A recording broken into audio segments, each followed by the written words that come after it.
And we're continuing with the first part of the first book of Notre-Dame de Paris. Those of you who have stuck with my channel know that I am not the best French pronunciator in the universe, and we're off to kind of a dull beginning, although we know this is the night of the Carnival of Fools. But there's been a lot of talk about architecture and what have you, and a bit of stumbling. So if you're here, bear with me, and let's hope that it picks up. The two extremities of this giant parallelogram were occupied, one by the famous slab of marble, so long, so wide, and so thick, that, as the old inventories put it, in a style to whet the appetite of Gargantua, there never was seen such a slice of marble anywhere in the world. The other by the chapel, in which Louis XI had himself sculpted, kneeling before the Virgin, and to which he had moved, not caring that it had left two empty niches in the line of royal statues, the statues of Charlemagne and St. Louis, two saints whom he imagined to be very influential in heaven because they had been kings of France. This chapel was still brand new, having been built barely 6 years before, and was throughout in that charming style of delicate architecture and marvelous carving, with fine, deep incisions, which marks with us the end of the Gothic era, and is perpetuated up until around the middle of the 16th century in the entrancing fantasies of the Renaissance. In particular, the little open-work rose window above the doorway was a masterpiece of slenderness and grace, like a lacework star. In the center of the hall, facing the main door, and with its back to the wall, was a platform of gold brocade, onto which a private entrance had been made by way of a window in the corridor of the gilded chamber. It had been erected for the Flemish envoys and other important persons invited to the performance of the mystery. The play was to be performed, as was customary, on the marble slab. This had been got ready early that morning, its rich expanse of marble scratched all over by the heels of lawyers' clerks, supported quite a tall woodwork cage, upon whose upper surface, visible from everywhere in the hall, would serve as a stage, while the inside, hidden by tapestries, would serve as a dressing room for the characters in the play. Communication between stage and dressing room had been ensured by a ladder set artlessly up on the outside, whose steep rungs would do for both entrances and exits. No matter how unforeseen the character or how dramatic the turn of events, they would be obliged to climb up by this ladder. The art and its machinery were then in their innocent and venerable infancy. 4 of the palace bailiff sergeants, the necessary guardians of all the people's pleasures, on feast days as on execution days, stood at the 4 corners of the marble slab. The play was to begin only at the 12th stroke of noon from the great palace clock. This was no doubt very late for a theatrical performance, but they had to take their time from the ambassadors. But this great multitude had been waiting since morning. A fair number of these worthy sightseers had been shivering since break of day in front of the great steps of the palace. A few even declared they had spent the night athwart the great door, so as to be sure of being the first ones in. The crowd was getting denser by the minute, and, like water exceeding its own level, had begun to rise up the walls, to swell around the pillars, to overflow on the entablatures, cornices, and window ledges, and wherever the architecture projected or the sculpture was in relief. And so, long before the hour when the ambassadors were due to arrive, the discomfort, impatience, boredom, and license of a day of cynicism and excess, the quarrels that broke out at the least provocation over a knobbly elbow or a hobnailed shoe, the fatigue of a long wait, all added a sour and bitter note to the clamor of a crowd compressed, pent, crushed, crammed, and suffocated. All that was to be heard were complaints and imprecations against the Flemings, the merchant's provost, the Cardinal of Bourbon, the bailiff of the palace, Madame Marguerite of Austria, the tipstaffs, the cold, the heat, the bad weather, the Bishop of Paris, the fool's Pope, the pillars, the statues, this closed door, that open window, all to the great amusement of the bands of students and men-servants distributed among the crowd, who added to its discontent with their teasing and their pranks, as so to speak, they stuck pins into the general ill temper. One group in particular of these merry young demons had broken in the glass of a window and sat boldly down on the entablature, whence their stance and raillery plunged alternately down inside and out, into the crowd in the hall and the crowd in the square. It was easy to tell from their mimicry, their hoots of laughter, and the derisive repartee they exchanged with their fellows, from one end of the hall to the other, that these young scholars did not share in the boredom and weariness of the rest of the audience, but knew very well how to turn what they could see into a spectacle for their own private enjoyment, and one which gave them patience to await the other spectacle.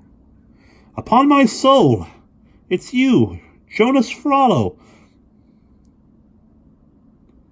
It's you, Johannes Frollo, de Molendino," shouted one of them, to a sort of small, fair-haired devil with a pretty malicious face, who was clinging to the acanthus leaves of the Capitol.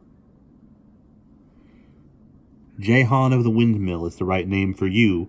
Your 2 arms and 2 legs look like 4 sails going round in the wind. How long have you been here?" "By the devil's mercy, more than 4 hours," replied Johannes Frollo. "And I certainly hope they will be credited to me against my time in purgatory. I heard the King of Sicily's 8 cantors intone the first verse of 7 o'clock high mass in the Saint Chapelle." "Fine cantors," rejoined the other. "Their voices are even more pointed than their hats." Before he founded a mass of Monsieur St. John, the king should certainly have found out whether Monsieur St. John likes Latin chanted in a provincial accent. "He did give employment to the King of Sicily's confounded cantors," screeched an old woman in the crowd at the foot of the window. "I ask you, 1,000 livres parisis for a mass, and out of the taxes from the Paris fish market, what's more?" "Quiet, old woman," answered a fat, serious person just standing next to the fishwife and holding his nose. "He has to found a mass. You didn't want the king to fall ill again."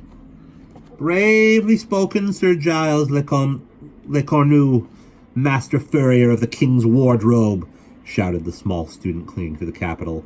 A burst of laughter from all the students greeted the unfortunate name.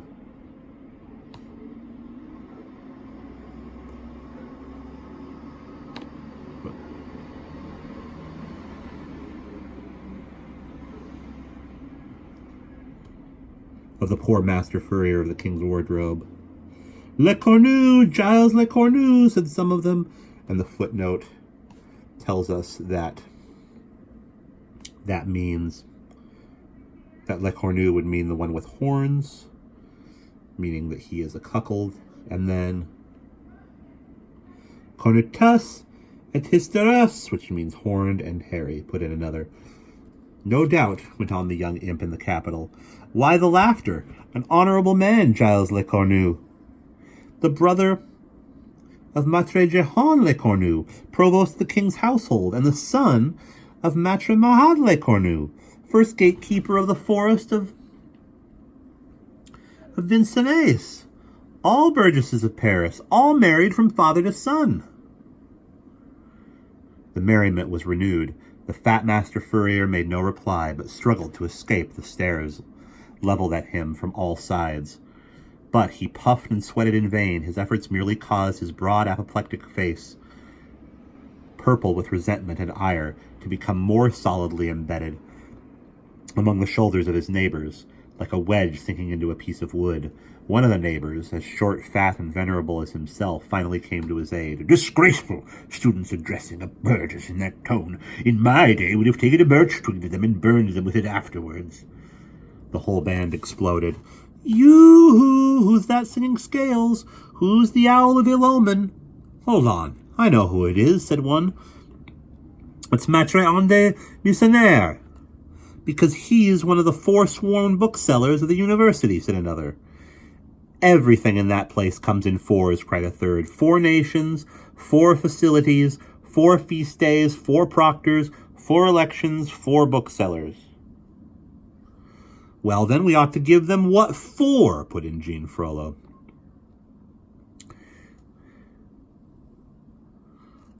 We shall burn your books, monsieur. We shall thrash your servants, monsieur. Monsieur, we shall dishonor your wife. Nice fat Mademoiselle Audarde. Who's so fresh and jolly you'd think she was a widow? Go to the devil, muttered Maitre Andre Monseigneur. Shut up, Maitre Andre, Jehan went on, still hanging from his capital, or I shall drop on your head. Maitre Andre looked up, seemed for a moment to be calculating the height of the pillar and the young scamp's weight, and multiplying the weight by the square of the velocity of his head, and then shut up. Jehan, the battlefield his, went on triumphantly. I'd do it too, even if I am the brother of an archdeacon. A fine lot, our university people, not even having our privileges respected on a day like today. After all, there's a maypole and a bonfire in the town, a mystery play, the fool's pope and Flemish ambassadors in the city, and at the university, nothing. Yet, the Place Malbert is big enough, put in one of the scholars, posted on the entablature of the window. Down with the rector, the electors, and the proctors, shouted Joannes. Tonight we must make a bonfire in the Champ Garard, went on the other. With Maitre Andy's books, and the scribe's desk, said his neighbor, and the beadle's staffs, and the dean's spittoons, and the proctor's sideboards, and the elector's bread bins, and the rector's stools. Down, chimed in little Jehan. Down with Maitre Andre, the beadles and the scribes and the theologians, doctors, desecretes, the proctors, electors, and the rector. So it's the end of the world, murmured Maitre Andy, stopping his ears. And talking of the rector, he is just going past the square, shouted one of those at the window. They all tried to be first to turn and face the square. Is it really our venerable rector? Maitre Thibault? Asked Jehan Frollo of the windmill, who was clinging to an interior pillar and so could not see what was going on outside. Yes, answered the others. It's him, in person.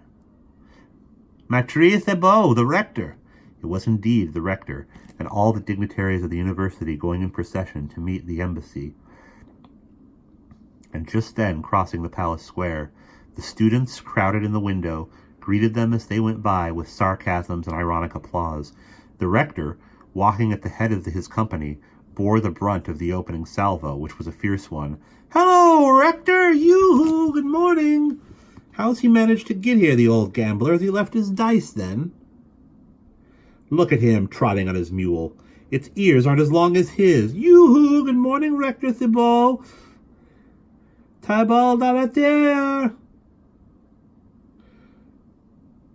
So basically that means old dicer. Old idiot, old gambler. God preserve you. How many double sixes did you throw last night? Look at that gray, jaded, haggard face and the bags under his eyes. That's what dice and gambling do to you. Where are you off to, Thibault? À la toes? Also means dice thrower. Turning your back on the university and trotting off towards town? I bet he's going to look for lodgings at the Rue Thibautaud, cried Jehan of the windmill. Also a reference to playing dice. And we will pause there.